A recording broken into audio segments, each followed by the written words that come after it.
Phase لیس assessment FBR کے custom reforms کا حصہ ہے اور اس پر عمل درآمد کا مقصد زیادہ سہل، آسان اور شفاف طریقے سے تجارتی سہولت فراہم کرنا ہے۔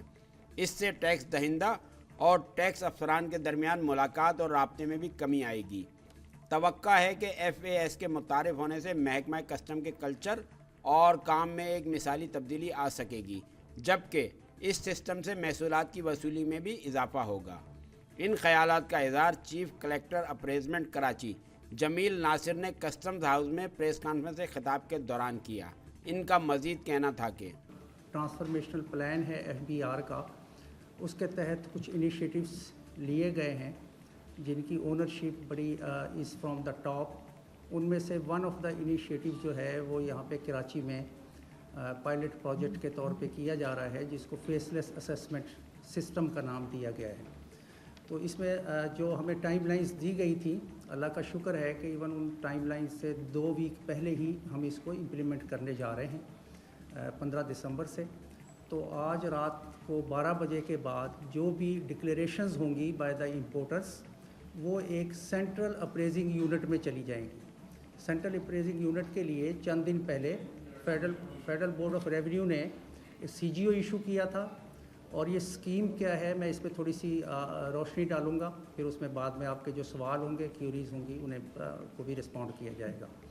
سینٹرل اپریزنگ یونٹ بیسیکلی ایک اسیسمنٹ کا ایک ایسا نظام ہے جس کے تحت ہم یہ چاہ رہے ہیں کہ جو ٹریڈرز ہیں، امپورٹرز ہیں، ان کے لیے مزید آسانیاں پیدا کی جائیں، اور جو ریڈیوس کیا جائے جو کلیئرنس کا ٹائم ہے، اور اسیسمنٹس میں مزید ٹرانسپیرنسی لائی جائے، اور جو انٹریکشن ہے between the taxpayer and the tax collector اس کو ریڈیوس کیا جائے، تاکہ جو بزنس کے لوگ ہیں، جو ٹریڈ کے لوگ ہیں، ان کا وقت دفتروں کے چکر لگانے میں ضائع نہ ہو، رادر ان کا ٹائم بچے، اور وہ جو ہے اپنا وہ جو ٹائم ہے اس کو اپنے بزنس ایکٹیویٹیز میں یوٹیلائز کریں۔ تو اس پہ جو ہے ایک 4 کلیکٹریٹ جو اپریزمنٹ کے یہاں پہ ہیں، ان کے لیے ایک سینٹرلائز اپریزنگ یونٹ SAPT پہ قائم کر دیا گیا ہے، جہاں پہ 55 لوگوں کو آفیسرز کو پوسٹ کیا گیا ہے۔ یہ 55 جو آفیسرز ہیں، یہ ایک سینیٹائزڈ انوائرمنٹ میں ہال میں صبح 9 بجے اپنا کام شروع کر دیں گے، منڈے کو وہاں پہ رپورٹ کریں گے، اور یہ جو ہے گڈس کی جو ہے اسیسمنٹ کریں گے۔ اب اس کے فائدہ کیا ہوگا؟ فائدہ ایک تو جیسے میں نے بتایا کہ جو کلیئرنس ٹائم ریڈیوس ہو جائے گا، اور دوسرا اس کا جو فائدہ ہے وہ ہوگا کہ جو انٹریکشن کم ہوگا۔ تیسرا اس کا فائدہ جو ہم فورسی کر رہے ہیں وہ یہ ہے کہ جو ویریشنز ہیں اس پہ اسیسمنٹس میں، سم ٹائمس یہ ہوتا ہے کہ ایک طرح کی کوئی چیز ہے وہ ایک کلیکٹریٹ میں کسی اور طرح سے اسیس ہو گئی ہے، دوسرے میں کسی اور طرح سے اسیس ہوئی ہے، ویلیو کا ڈفرینس آ جاتا ہے، تو دیٹ ول بی مینیمائزڈ۔ تو یہ پائلٹ پروجیکٹ ہے، جیسے ہی یہ کامیاب ہوتا ہے اس کو کنٹری وائڈ جو ہے ایکسپینڈ کیا جائے گا پورے ملک میں، اور اس کو ہم ایک بالکل کارپوریٹ سٹرکچر کی شکل میں لے کے جائیں گے، اور زیادہ جو ہے پاسبلٹی یہ ہے کہ ہم اس کو اپریزمنٹ کا جو فنکشن ہے we will take it out from the collectorates, اور اس کو باہر ایک جو ہے الگ سے بلڈنگ میں اس کو ہاؤس کریں گے اس پورے پروجیکٹ کو، اور وہیں پہ جو ریویو کا پروسیس ہے وہ بھی وہیں پہ ہوگا ای ہیئرنگس کے تھرو۔ تو interaction will be almost negligible اس جو ہے سارے پروسیس میں۔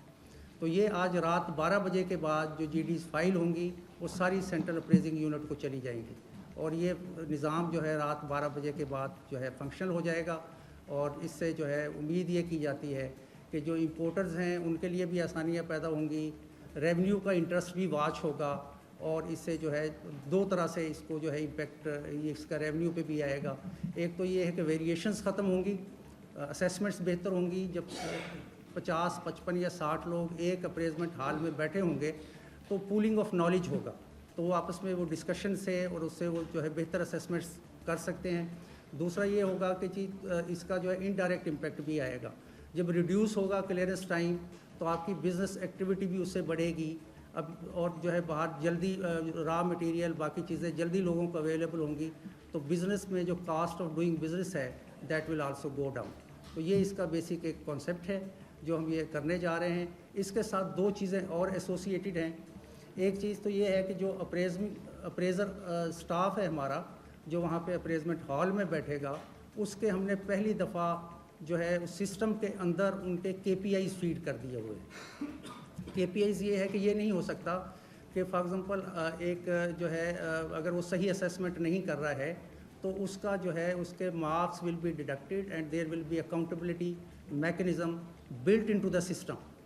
اور وہ اکاؤنٹیبلٹی میکنزم سے ہی آگے اس کا ڈٹرمن ہوگا کہ اس کی جو ہے جو یہ ریوارڈ ہے وہ کتنا ملے گا یا نہیں ملے گا. جبکہ دوسرے جو اگر وہ صحیح ڈکلیریشنز نہیں دیں گے پرسسٹنٹلی تو مارکس ول بی ڈیڈکٹیڈ اور system will be deducting that mark. یعنی اس میں ہیومن انٹرونشن نہیں ہے, نہ کسٹم کلیئرنگ ایجنٹس کے پوائنٹ اسکورنگ سسٹم میں اور نہ ہی اپریزنگ جو آفیسرز ہیں ان کے انسینٹیو سسٹم کی ڈٹرمنیشن میں ہیومن انٹرونشن نہیں ہے. There is no role of any chief collector or the collector. یہ system will determine, it will be impersonal. تو ان کے مارکس ڈیڈکٹ ہوں گے اور اگر وہ مارکس سارے ڈیڈکٹ ہو جاتے ہیں they do not improve upon their behaviour, تو اس پہ یہ ہوگا کہ پھر ان کو جو ہے ان کا بلاک کیا جا سکتا ہے لائسنس اور at the end of the day ان کا لائسنس کینسل بھی کیا جا سکتا ہے. تو دیٹس دا اسکیم. یعنی اس پہ 3 جو ایک طرح کی جو لیگس ہیں ان کو کیٹر فار کیا گیا ہے. At the same time custom clearing agents, آپ کے جو ہے اپریزنگ آفیسرس اور آپ کا جو ہے انسینٹیو سسٹم جو ان اسٹاف کے لیے ہے. تو یہ ایک ہولسٹک پکچر ہے جو لی گئی ہے اور یہ ریفارمز کا پروسیس ابھی شروع ہوا ہے. اللہ کا کرم ہے, ہم اسے 15 تاریخ کو شروع کرنے جا رہے ہیں اور پھر اس کے بعد اور بھی ریفارم جو ہے جیسے سینٹرلائز ایگزامینیشن سسٹم ہے وہ بھی آئے گی, بہت جلدی ہی ہم اسے انٹروڈیوس کروائیں گے.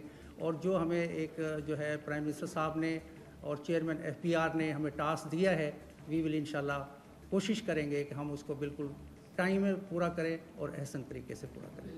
چیف کلیکٹر جمیل ناصر نے اس موقع پر کسٹمز کلیئرنگ ایجنٹس کے لیے متعارف کروائے گئے پوائنٹ سسٹم کے بارے میں بھی آگاہ کیا. اس پوائنٹ سسٹم کے تحت وہ کلیئرنگ ایجنٹ جو امپورٹ ویلیو اور دیگر معلومات صحیح فراہم کریں گے ان کے پوائنٹس میں اضافہ ہوگا, جبکہ جو کلیئرنگ ایجنٹس گڈز ڈکلیریشنز میں صحیح معلومات فراہم نہیں کریں گے ان کے پوائنٹس میں کمی ہوگی. ان کا لائسنس بھی منسوخ ہو سکتا ہے.